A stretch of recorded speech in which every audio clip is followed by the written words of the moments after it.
There are 10 brutal mistakes beginner sourdough bakers make that can cause you to spend 2 days making a loaf of bread that comes out gummy, flat, and very sad. And after making 10,000 loaves, I had to learn all of these things the hard way. That's why I'm going to tell you what they are right now so you can avoid them and make perfect sourdough every time.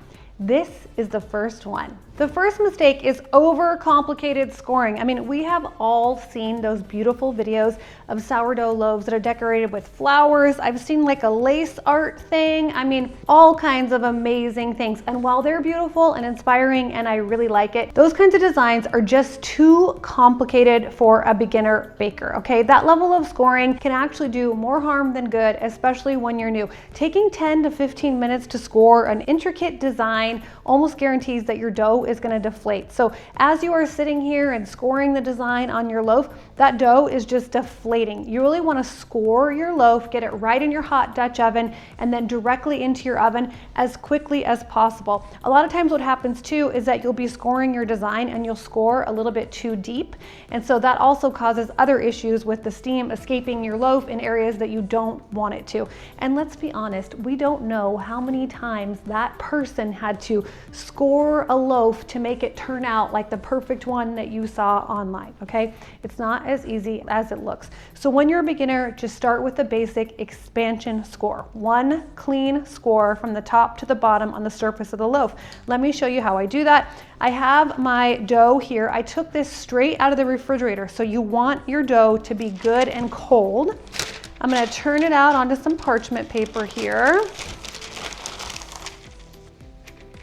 Here's my loaf. Now, if I sat here for 10 minutes and started scoring in all kinds of designs, we're gonna have a problem. My loaf is gonna go flat and deflate, okay? So what I like to do is one expansion score from the top to the bottom of the surface of the loaf using a really sharp bread lom. Now, this one is my favorite. I think it's like less than $10. It's a great deal. So I use this in my bakery to score thousands of loaves of bread. And honestly, I think there's nothing more beautiful than a loaf of sourdough bread with a big ear and a big belly, okay? So we're gonna do our expansion score. Now, if you have your heart set on doing some kind of fancy design, you feel like it's important, I'm going to show you right now how to do one wheat stalk, and we're going to do it super quick. So we're going to do a wheat stalk over here, and then we're going to come in with our expansion score and we'll be done. It's going to take less than a minute. So this is how you do a wheat stalk if you want to just do one score. I'm going to take a straight blade here and I'm going to come in and I'm just going to make some diagonal lines here,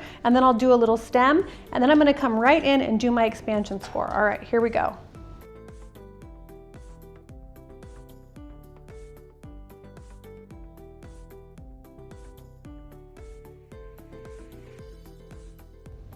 There's my little stem, and then you can go back in and do a couple more diagonal lines. There you go. There is your one wheat stalk on the surface of your dough. Now I've got my really sharp bread lom, and I'm going to go from the top to the bottom of the surface of the loaf. I'm holding my bread lom, my blade, at an angle, and I'm going about a ½ inch deep, and I'm going to be quick and confident. That is it. Scoring is done. Less than a minute. You have one little fancy design here in case you feel like you need it, but honestly, you really don't. And you can see how thick or how deep I scored this loaf. We can come in, you can actually see it's about a ½ inch deep that I scored it, okay? So it's not a really shallow cut. All right, and then this dough is ready to go in your hot Dutch oven and bake into an amazing loaf of sourdough bread. So don't overcomplicate the scoring. Mistake number 2, bulk fermentation. Now this is probably the hardest step for most new bakers. And it's honestly, it just takes a little bit of time and understanding how your dough should feel before you nail bulk fermentation. But it's really the make it or break it moment for sourdough. Now, warmer dough is going to ferment faster and cooler dough is going to ferment slower. So if it's really hot where you live and it's the middle of summertime, understand that your dough is going to ferment a little bit more quickly. If it's wintertime and it's cold, it's going to take a little bit longer. But there's no magic number for the amount of hours it's going to take for your dough to bulk ferment. I wish there was. I would really like to tell you, oh, it's going to take 6 hours. But that's just not the case because it's different every time. The grains that you use, the type of flour that you use, the amount of water in your recipe, all of these things are going to affect bulk fermentation. Okay, so for me, it typically takes between 4 to 5 or 6 hours for my dough to fully ferment. Now that is from the time that I add my starter to my dough until I decide that bulk fermentation is done and I'm going to take my dough out of the container and start shaping it. So what do you look for to know that bulk fermentation is done? You want to look for your dough to almost double in size. Now, when you're a beginner, having your dough double in size is a good thing to look for and just a good kind of guideline to start with, okay? You want a light and airy texture. I like to describe it as a big fluffy marshmallow. That's the texture we're going for. And remember, marshmallows are a little bit sticky and your dough is gonna be a little bit sticky too, and that's normal. You wanna see a domed top. You can kind of see, it's a little bit hard on camera, but this dough has a domed top and it's almost pulling away from the sides of the bowl, sort of like a little muffin top. And when you shake the container, the entire mass of dough should move together, okay? So let's shake this. Do you see how the whole mass is moving?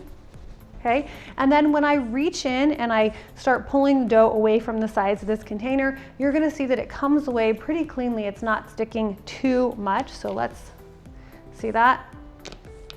Coming away from the sides of the bowl. There's not big strands of dough all stuck on the surface of, or on the sides of my container. And this is another reason why I recommend that beginners use a container that's clear and has straight sides. This makes it really easy for you to see how much your dough has risen and also to see if you've got bubbles, if you've got a dome top. If you're using like a porcelain bowl that you can't even see the sides and doesn't have straight sides, you really have no way of knowing how much your dough has risen. So a cheap container like this for bulk fermentation, especially if there's markings on the sides, can be a great way to give yourself a visual cue on if your dough is ready or not. Mistake number 3, not using a healthy and active sourdough starter. Your bread is only going to be as good as your starter. You can follow every single step of the process and do everything perfectly, but if your starter isn't healthy and active, you're not going to end up with a very good loaf of bread. Now, I have here, this is my active starter, and this is a starter that I haven't fed in a day. I would call this discard because I'm not feeding it, but let's take the lid off so you can see the difference in a really healthy and active starter and one that is just discard, not very healthy, not very active, and I wouldn't use this to make my bread. Now, a healthy and active sourdough starter should double in size 4 to 6 hours after feeding. These starters were actually the same size, and I stopped feeding this one a day and a half ago, and I continued feeding this one, and look at how much larger this one is. So a good, healthy, and active sourdough starter should double in size in 4 to 6 hours after you fed it.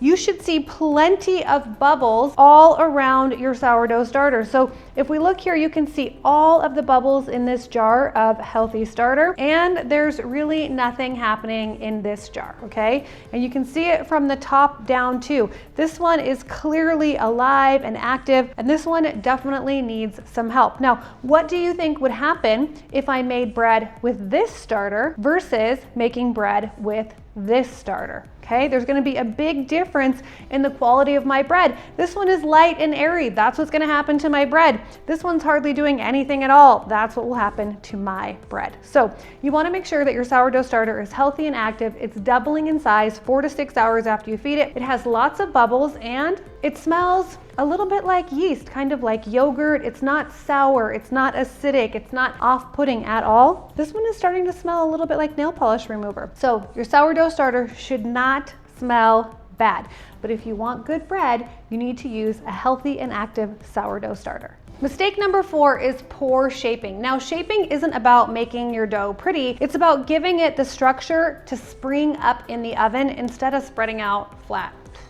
That's no fun, right? Beginners often don't shape their dough tightly enough, which means that the loaf kind of collapses outward and it doesn't get any kind of oven spring, or they'll overhandle the dough and tear the surface. You can definitely overhandle your dough and tear the surface, and that's gonna also lead to a flat loaf. Now, the key to proper shaping is building surface tension and shaping tight enough that the loaf is forced to spring up, but not overdoing it, so it's kind of all about balance. Now, my favorite beginner shaping method is called the letter fold. There's lots of different shaping methods out there, but this is a great one for beginners. I would suggest you master this one and then move on. Now the letter fold shaping method creates surface tension in your dough, and it creates a tight enough structure that your dough is gonna rise straight up. Okay, I'm gonna take my dough out of my container, and the first thing I'm gonna do is pre-shape it. Don't skip this step. You're just basically forming the dough into a round and organizing the gluten. So the best way to do that is to take the straight edge of your dough scraper and use your other hand as a guide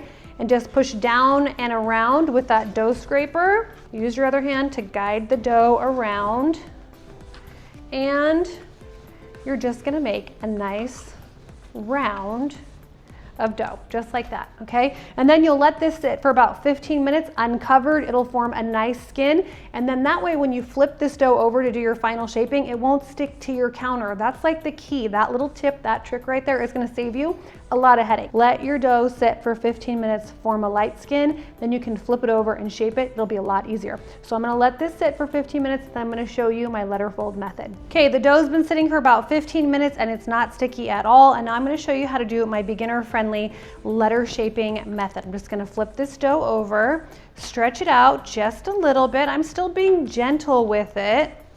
And then I'm gonna take the bottom third of the dough and fold it up about a third of the way, press it down just a little bit. Then I'm gonna take the top third of the dough and bring it right over that, just like if you were folding up a letter.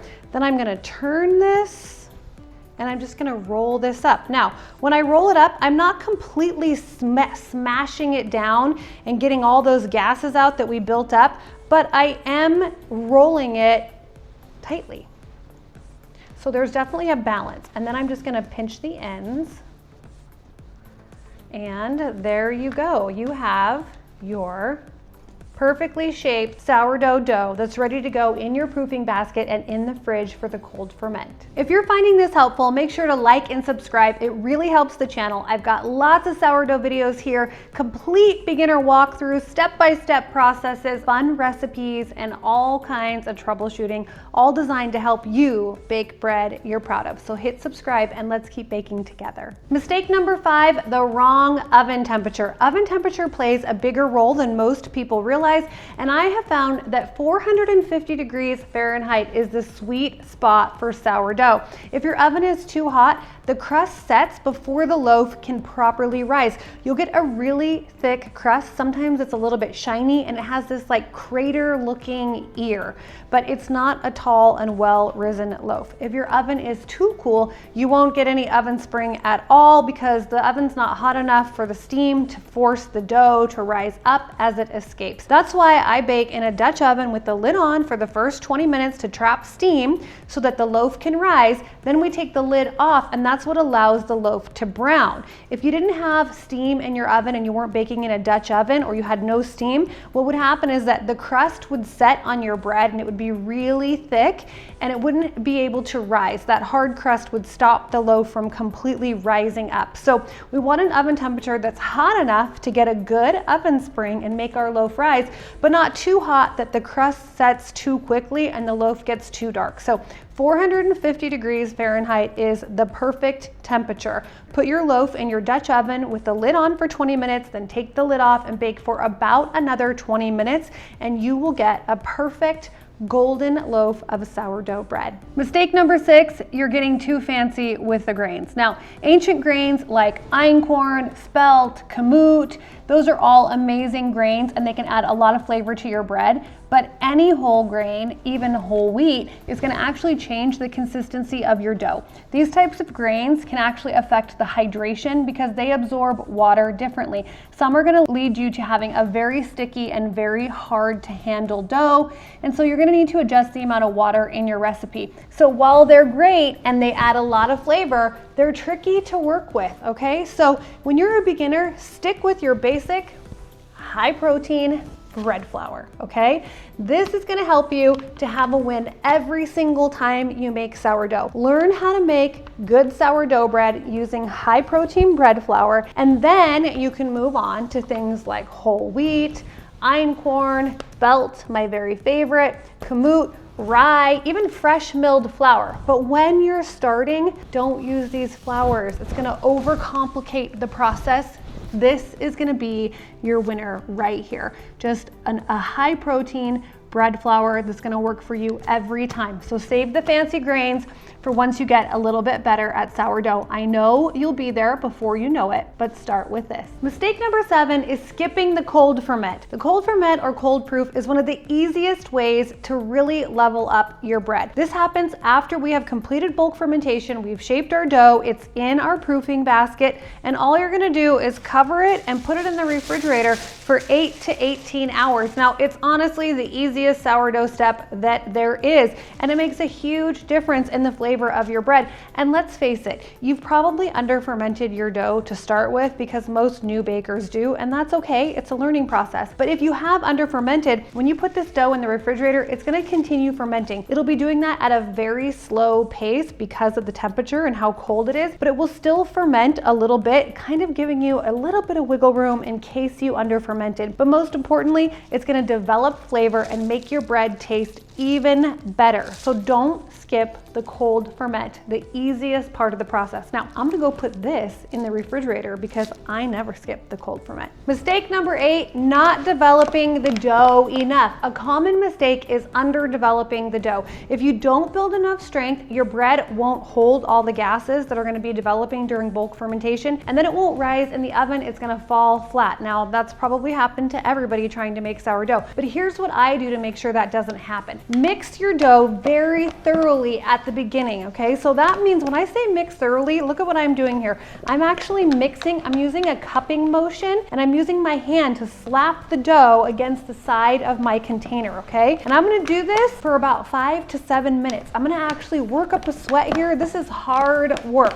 But what I'm doing here is I'm developing the gluten, and I do this at the very beginning of making my sourdough bread. Once I have my flour and water mixed, and then I add my sourdough starter and my salt, then I'm really gonna mix well in the beginning. I'm also not gonna skip my stretch and folds, and you shouldn't either. I know that you've probably seen people online saying, oh, just throw it all together and skip it. When you skip these things, you will get bread that doesn't rise very well. So don't skip the stretch and folds. Make sure you mix your dough very well. And then one thing that I like to do, I'll do 1 round of stretch and folds, and then for my second round, I'll do what's called a slap and fold, and that really helps to develop strength in the dough. Let me show you what that looks like. And then after my second round of stretch and folds, which I've swapped out with slap and folds, then I'll go back and I'll do my 3rd and 4th round as stretch and folds. So I'm gonna show you what a slap and fold looks like right now.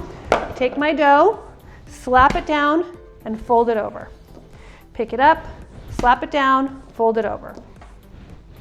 Slap and fold, slap and fold. And you can actually see just in the couple of times that I've done that right now, look at how smooth and strong this dough is.